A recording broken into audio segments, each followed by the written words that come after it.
Hi friends, welcome to கடாய் சமையல். இன்றைக்கி நம்ம ரொம்பவே ட்ரெடிஷ்னலான பருப்பு பாயசம் எப்படி பண்ணுறதுன்னு தான் பார்க்க போகிறோம். மோஸ்ட்லி நிறைய பேர் வீட்டில் சேமியா பாயசம் தான் அதிகமாக செய்வாங்க. ஆனால் அதை விட டபுள் மடங்கு டேஸ்ட்டு இது வந்து ரொம்பவே சூப்பராக இருக்கும். செய்யக்கூடிய இன்க்ரீடியன்ஸும் பார்த்திங்கன்னா ரொம்பவே கம்மியான இன்க்ரீடியன்ஸ் வச்சு செஞ்சு முடிச்சிடலாம்.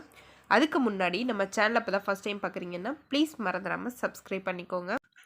உங்களோட ஒவ்வொரு சப்ஸ்கிரைபும் தான் எனக்கு வீடியோ போடுறதுக்கு ரொம்பவே மோட்டிவேஷனாக இருக்கும். அதனால் ப்ளீஸ் மறந்துடாமல் சப்ஸ்கிரைப் பண்ணிக்கோங்க. கூடவே உள்ள பெல் ஐக்கானையும் ப்ரெஸ் பண்ண மறந்துடாதீங்க. இன்றைக்கி நான் பருப்பு பாயசம் பண்ணுறதுக்காக 250 கிராம் பாசிப்பருப்பு எடுத்திருக்கேன்.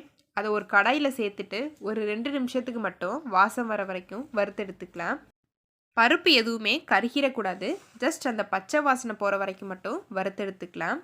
நம்ம பாசிப்பருப்பை வறுத்துட்டு பண்ணுறனால பாயசம் ரொம்பவே மணமாக இருக்கும். இப்போ பார்த்திங்கன்னா பருப்பு நல்லா வறுப்பட்டுருச்சு. இதை தண்ணி ஊற்றி நல்லா அலசிட்டு ஒரு குக்கருக்கு மாற்றிடலாம். இப்போது இந்த பருப்பை வேக வைக்கிறதுக்காக தேவையான அளவு தண்ணி ஊற்றிக்கலாம். தண்ணி ஊற்றிட்டு இதை ஒரு 3லேருந்து 4 விசிலுக்கு நல்லா குழைய வேக விட்டுறலாம். பருப்பு வேகிறதுக்குள்ளே பாயசத்துக்கு தேவையான வெல்லத்தை கரைச்சி எடுத்துக்கலாம். 250 கிராம் பாசிப்பருப்பு எடுத்துக்கிட்டிங்கன்னா 200 கிராம் வெல்லம் வந்து சரியான இனிப்பாக இருக்கும். இதை ஒரு பாத்திரத்தில் சேர்த்துட்டதுக்கப்புறமா 1/2 டம்ளர் தண்ணி ஊற்றி வெல்லத்தை நல்லா கரைச்சி எடுத்துக்கலாம். தூசி இல்லாத வெல்லமாக இருந்தால் நீங்கள் டைரெக்டாகவே சேர்த்துக்கலாம். இப்போது வெல்லம் நல்லா கரைஞ்சி வந்துருச்சு. இந்த ஸ்டேஜில் ஸ்டவ் ஆஃப் பண்ணிக்கலாம். இப்போ பார்த்திங்கன்னா பருப்பும் நல்லா குழைய வெந்துருச்சு. இதை கரண்டி வச்சு நல்லா மசிச்சு விட்டுக்கோங்க. பாருங்கள், இந்த அளவுக்கு நல்லா மசிச்சு விட்டுக்கோங்க. மசிச்சு விட்டதுக்கப்புறமா ஒரு கடாய்க்கு மாற்றிடலாம். மாற்றிட்டு நம்ம பாகு காய்ச்சி எடுத்து வச்சுருக்கோம் இல்லையா, அந்த வெல்லத்தையும் கூடவே வடிகட்டிட்டு சேர்த்துக்கலாம். பாருங்கள், வெல்லத்தில் எவ்வளோ தூசி இருக்குன்னு.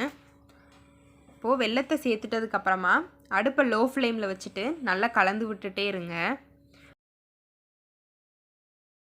பாயசத்தை நல்லா கலந்து விட்டாச்சு. அடுத்ததாக உங்களுக்கு தேவையான அளவு தண்ணி ஊற்றிக்கலாம். பாயசத்தை நல்லா கலந்து விட்டதுக்கப்புறமா நான் 1 டேபிள் ஸ்பூன் பச்சரிசியும் 4 ஏலக்காவும் 1/2 மணி நேரத்துக்கு முன்னாடியே ஊற வச்சுருந்தேன். இதை தண்ணி ஊற்றிட்டு நல்லா ஃபைன் பேஸ்ட்டாக அரைச்சி எடுத்துகிட்டு வந்துடலாம்.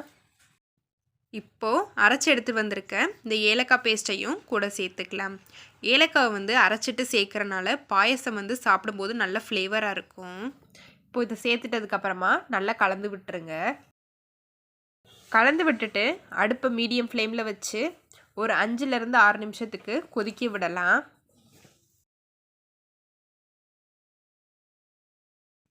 இப்போது பாயாசம் ஒரு கொதி வந்துருச்சு. இதை நல்லா கலந்து விட்டுட்டு கூடவே ஒரு 100 ml இருக்கிற மாதிரி பாலை நல்லா காய்ச்சி ஆற வச்சுருந்தேன். அதையும் கூட சேர்த்துக்கலாம். தேங்காய் பால் சேர்க்குற மாதிரி இருந்தால் ஸ்டவ்வை ஆஃப் பண்ணிவிட்டு சேர்த்துக்கோங்க. அடுத்ததாக ஒரு 2 டேபிள் ஸ்பூன் நெய்யில் முந்திரியும் திராட்சையும் வறுத்துட்டு கூட சேர்த்துக்கலாம்.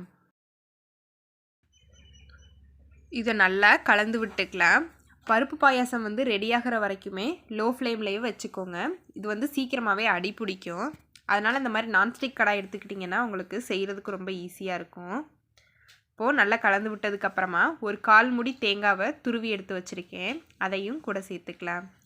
தேங்காய் வேணும்னா நீங்கள் நெய்யில் வறுத்துட்டு கூட சேர்த்துக்கலாம். அதுவும் டேஸ்ட் ரொம்ப நல்லாயிருக்கும். தேங்காய் சேர்த்துட்டதுக்கப்புறமா ஒரு 3 நிமிஷத்துக்கு மட்டும் கொதிக்க விட்டால் போதும். ரொம்ப நேரம் கொதிக்க வைக்க தேவையில்லை. பாயசம் நல்லா கொதிச்சிருச்சு. இந்த ஸ்டேஜில் ஸ்டவ் ஆஃப் பண்ணிக்கலாம். அவ்வளோதான், ரொம்பவே ஹெல்தியான அண்ட் ரொம்பவே டேஸ்டியான பருப்பு பாயாசம் தயாராகிருச்சு. கண்டிப்பாக நீங்களும் உங்கள் வீட்டில் ட்ரை பண்ணி பாருங்கள். ட்ரை பண்ணி பார்த்து எப்படி இருக்குங்கிறத கமெண்ட்ஸில் சொல்லுங்கள். இந்த வீடியோ பிடிச்சிருந்தால் லைக் பண்ணுங்கள், ஷேர் பண்ணுங்கள். மறந்துடாமல் கடாய் சமையலை சப்ஸ்கிரைப் பண்ணிக்கோங்க. Thank you for watching.